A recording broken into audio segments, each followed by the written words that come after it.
centuries of superiority with treasure ships and silk routes and the greatest army, the greatest Al Armada, the greatest fleet of naval vessels that the world had ever seen. And I don't think that's what this is. This is not recreating a great empire.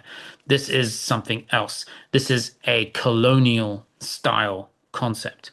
This is when you create an empire that is investment driven, just like India, which was under British rule, investment driven growth, mismatch between supply and actual demand, creating this kind of these empty ghost cities, which is an eerie way to live your life. How can you even move in? If you have, let's say, 10,000 people want to move in, it's scary. You're not going to want to move in there with families. You've got all these buildings falling apart around you and no shops open, no amenities, no transportation.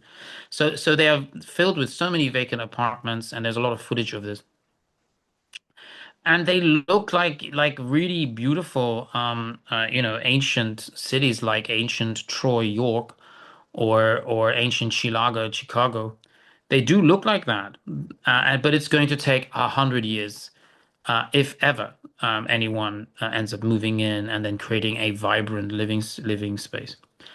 And I think it's a really big issue for China. It's a big issue for the future. I think it should make people think twice about investing. I mean, because the roads will fall apart if they're not being used and maintained. And you won't have workers there who live in the vicinity going to these places.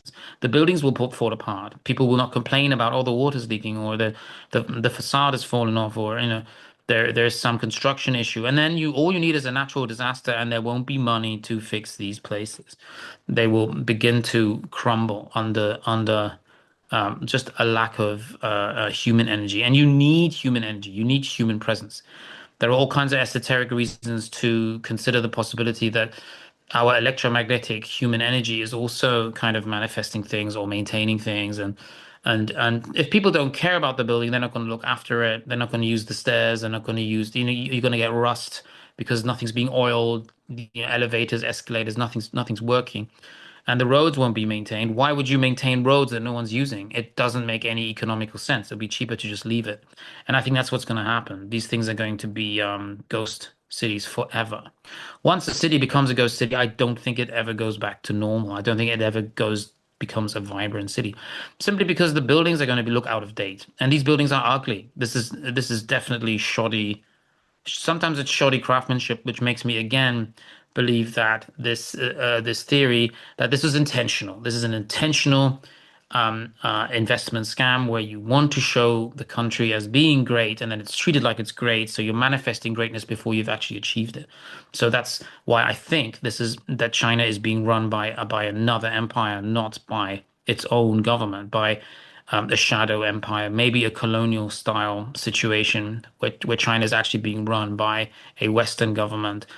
If you look at how important Wuhan seemed to be with the spike protein research during COVID vaccine production, and if you look at the origin of COVID as well, I think that it's a free for all. I think China is actually being ruled by someone else. It's a free for all. It's a country where you can come up with anything. It's a large landmass. And I don't think many people live in outside of the main cities like Shanghai, Beijing, Guangzhou. If you can see here, China's population distribution.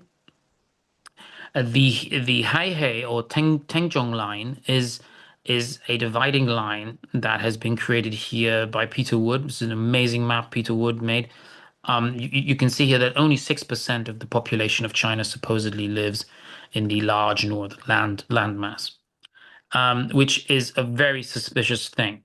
If there actually was such a large population, if the population was really, we're talking about 1.4 billion people, then I think there would be more spread. Certain people would have definitely been moving around the country more, investing in land, investing in infrastructure, building up other cities.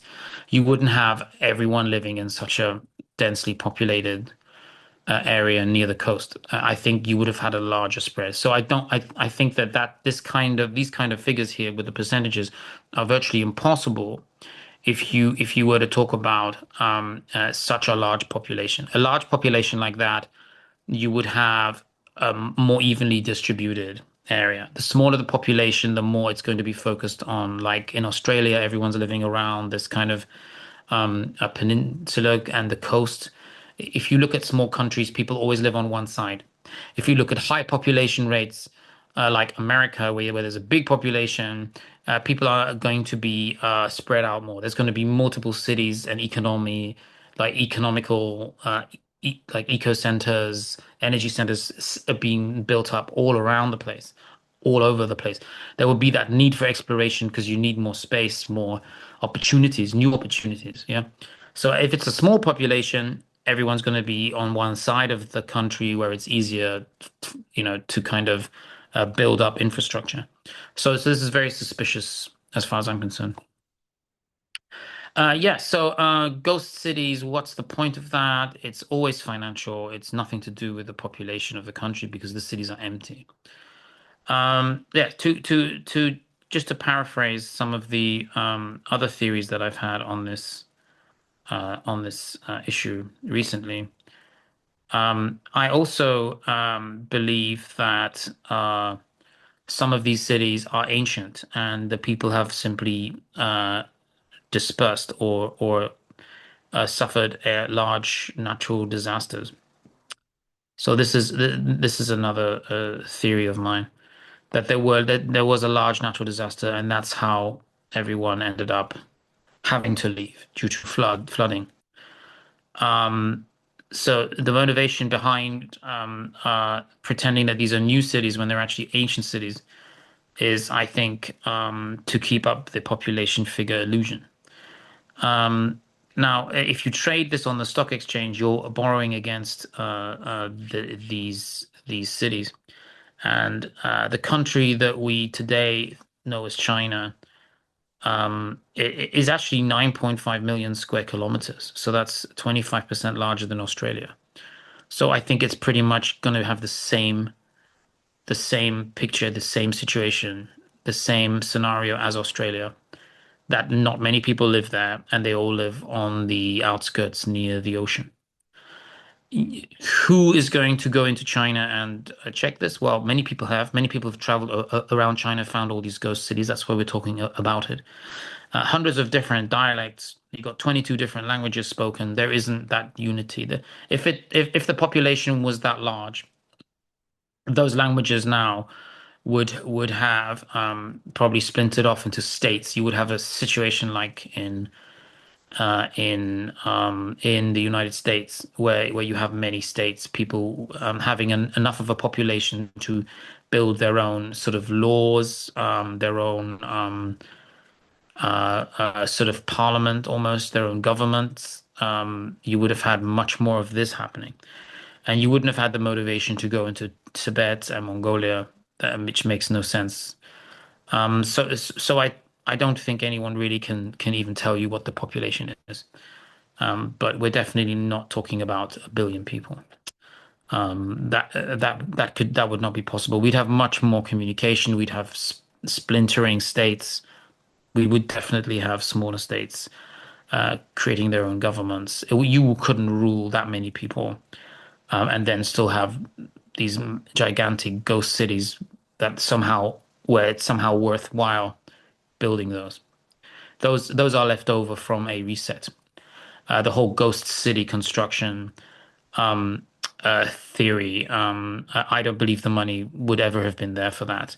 However, if you lie to people or if you create an illusion that these cities were built recently, or you put new facades on ancient buildings, on old skyscrapers, then you can say, "Oh, we're borrowing against them. This is what your money has bought you. This is why you should invest in China. This is why China has such a high, growth."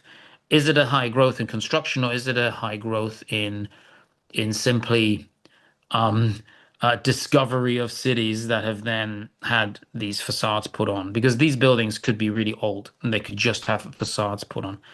It is very common to put tiles and all kinds of external, cladding onto structures just so that you want them to look new. Yeah.